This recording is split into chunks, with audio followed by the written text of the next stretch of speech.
Shalom, Borim Babaim, a paz, bem-vindos a mais um vídeo da série As Mensagens por Detrás dos Milagres de Jesus. O vídeo de hoje será sobre a cura de um leproso.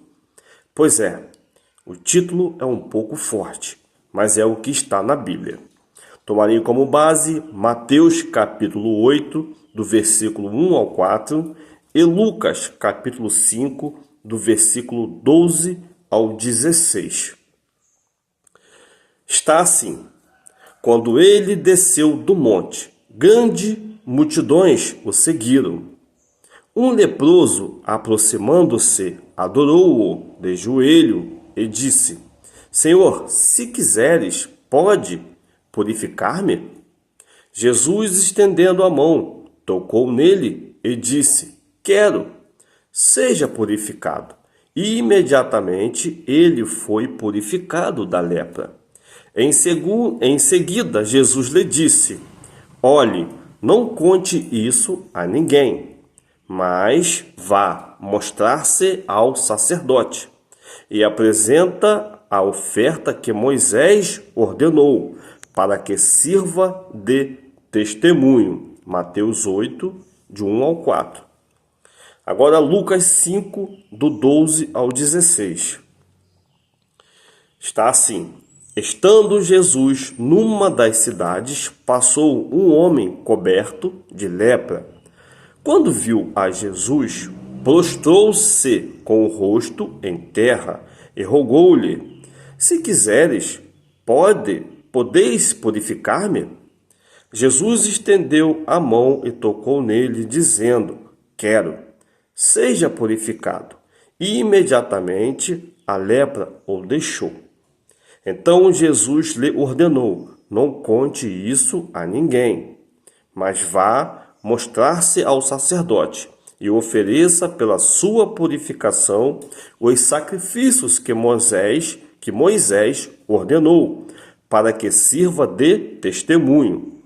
Todavia, as notícias a respeito dele se espalhavam ainda mais, de forma que multidões vinham para ouvi-lo e para serem curadas de suas doenças. Mas Jesus retirava-se para lugares solitários e orava. Lucas 5, 12 ao 16.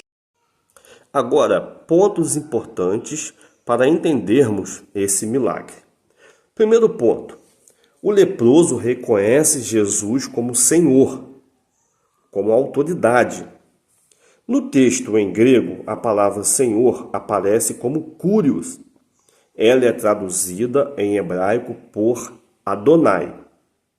Essas 4 letras que vocês estão vendo aí é o nome de Deus, é o tetagrama. O hebraico ele começa da direita para a esquerda.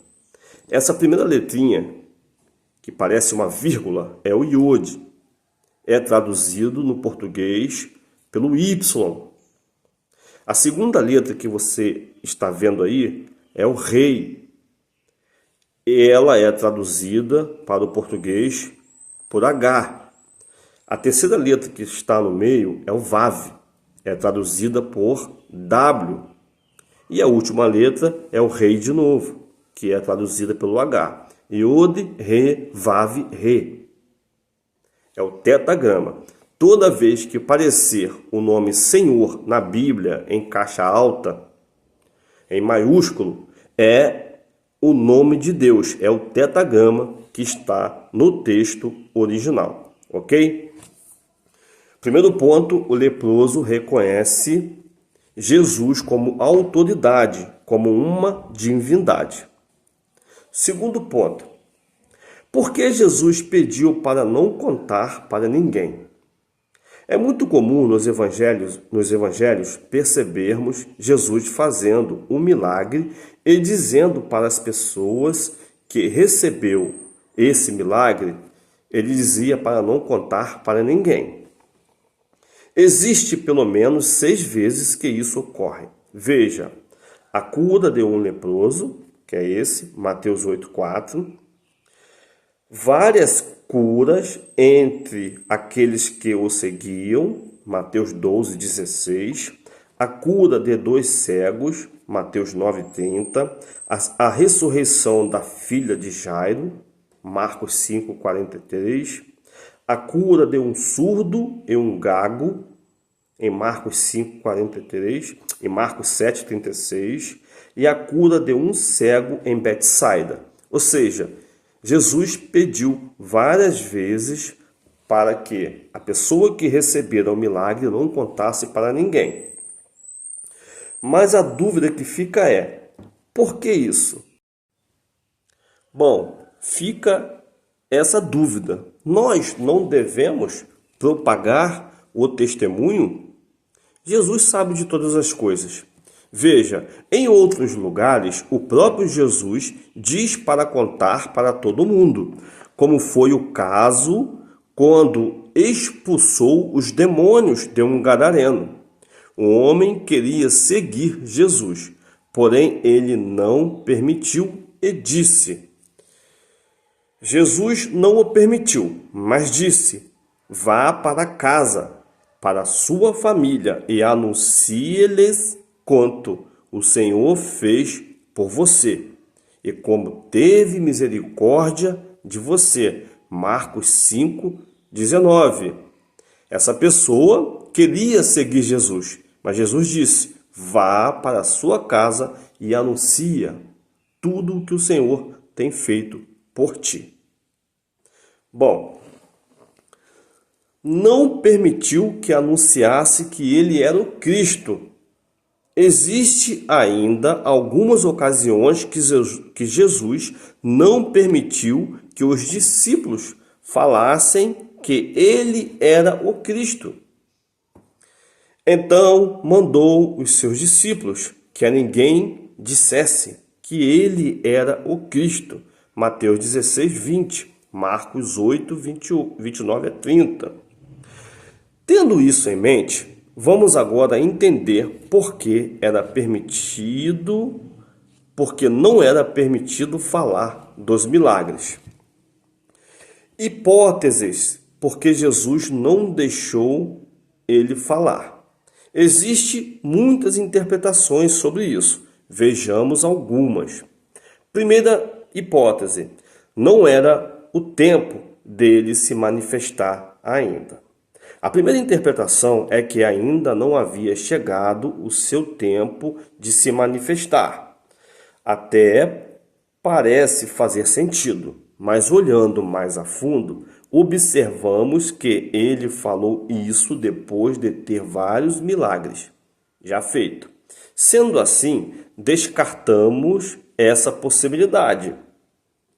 Bom, segunda hipótese: ele não queria chamar a atenção para ele mesmo.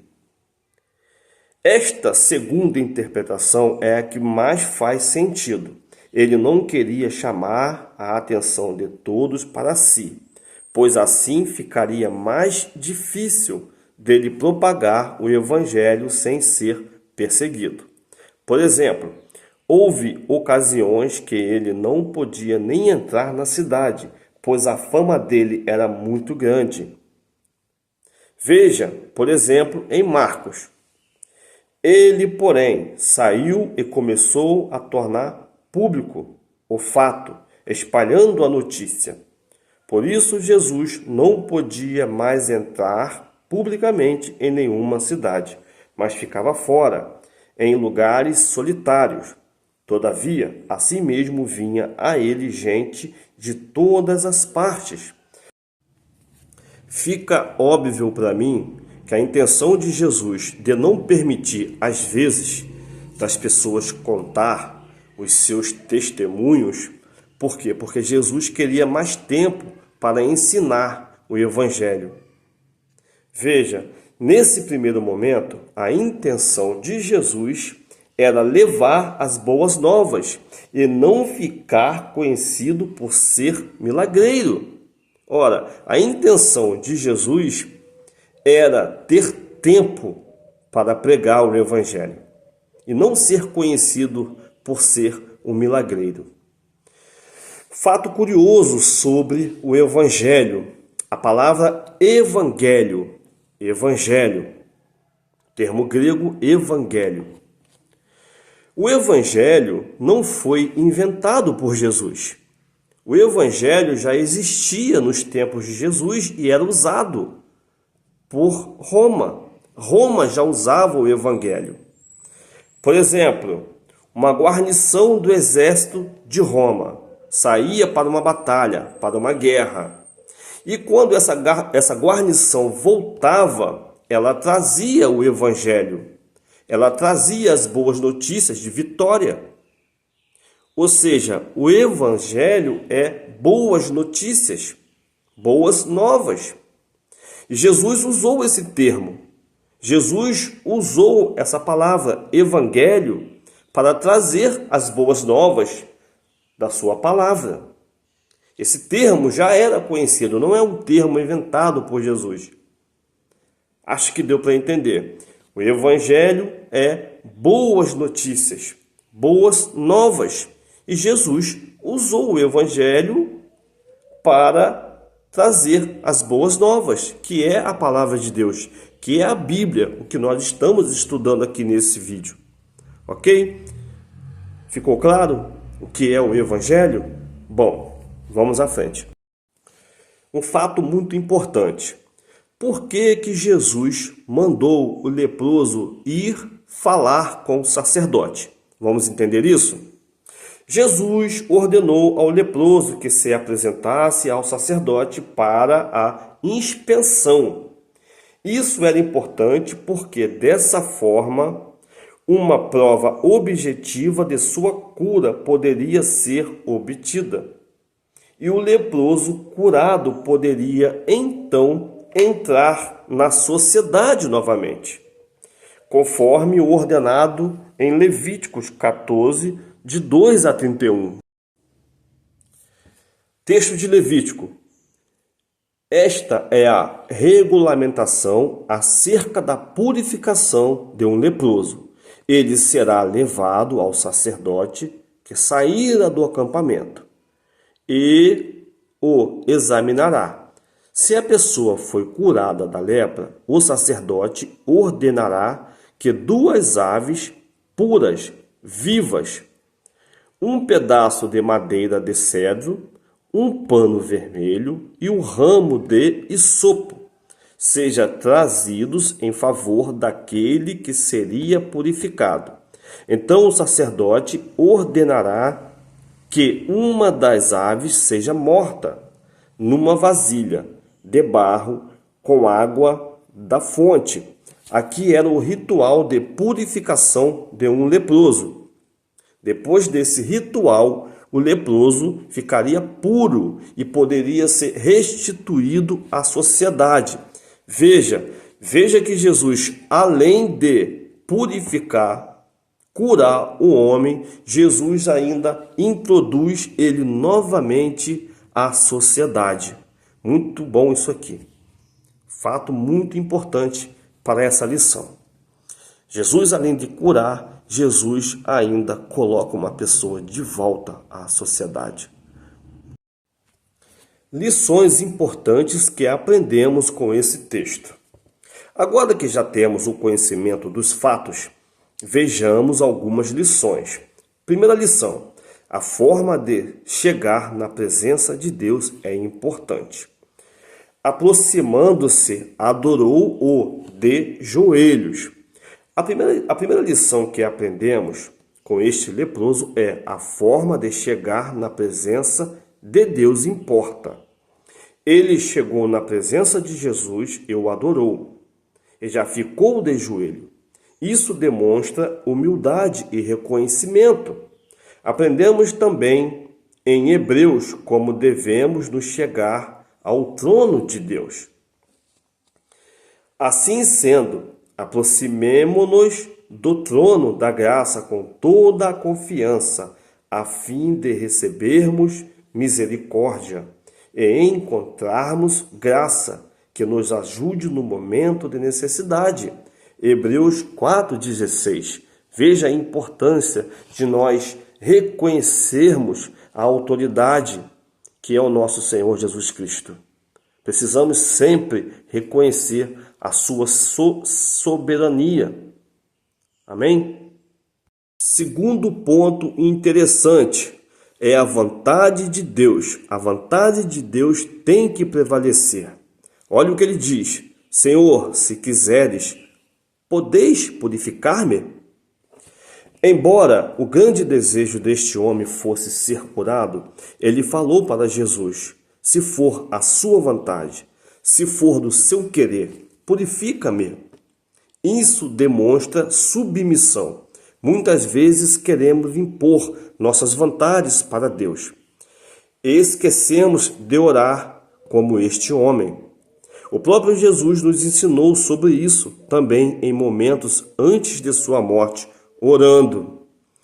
Indo um pouco mais adiante, prostrou-se com o rosto em terra e orou: meu Pai, se for possível, afasta de mim este cálice. Contudo, não seja como eu quero, mas sim como tu queres. Mateus 26, 39. Veja, terceiro ponto muito importante dessa lição. Deus quer o melhor para nós sempre.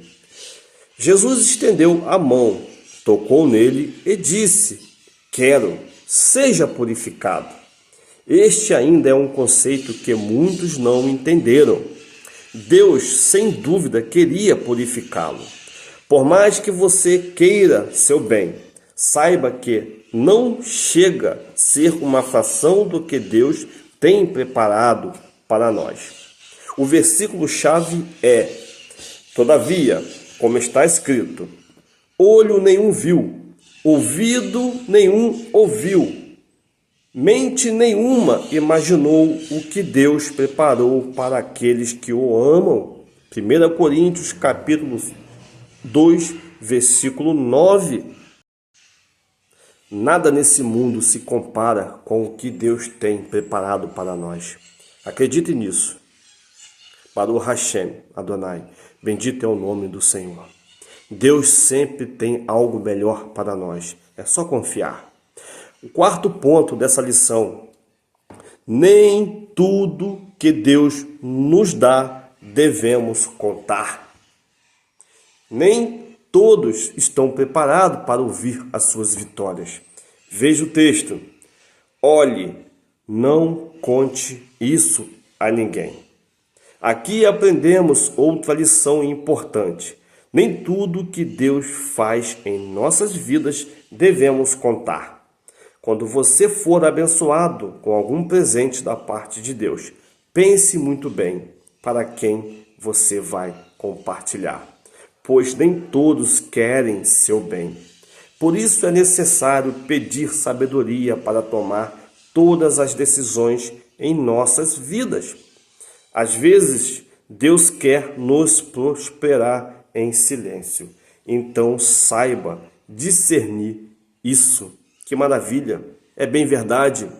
Precisamos pensar, discernir com quem compartilhamos as nossas vitórias. Deus tem preparado coisas boas para nós, mas às vezes Ele segura. Ele não entrega a bênção para você, porque você não vai conseguir ficar calado. Muitas das vezes precisamos ficar calado para recebermos as nossas vitórias. O quinto e último ponto importante desta lição é a importância de ofertar algo ao Senhor. O texto está assim: vá mostrar-se ao sacerdote e apresenta a sua oferta. Este é um princípio importante. Depois de recebermos nossas bênçãos e antes, devemos sempre oferecer sacrifícios, oferta ao Senhor. Ser grato pelo que recebemos é patrocinar uma próxima bênção. Ou seja, quando você oferta para Deus, quando você leva a sua oferta para Deus, você está patrocinando a próxima bênção. Jesus falou para o leproso ir oferecer uma oferta. O mesmo princípio se aplica a nós, seja material ou até mesmo em forma de adoração. Ou seja, você pode tanto ofertar com algum tipo de material ou em adoração. Mas oferte ao Senhor. Oferte ao Senhor com o que você tem de melhor. Sempre ofereça ao Senhor com o que você tem de melhor. Amém? Espero que esse estudo te abençoe, te traga um pouco mais de conhecimento da palavra. E de novo, como eu sempre peço, compartilhe esse vídeo. Talvez para você não for relevante, mas uma outra pessoa pode extrair mais desse estudo. Às vezes você não deu tanta importância, mas o próximo pode ser abençoado com esse vídeo, com esse conteúdo. Então compartilhe para um amigo, para um irmão. Compartilhe, por favor. Curta e que Deus te abençoe e te guarde. No nome santo do Senhor Jesus Cristo.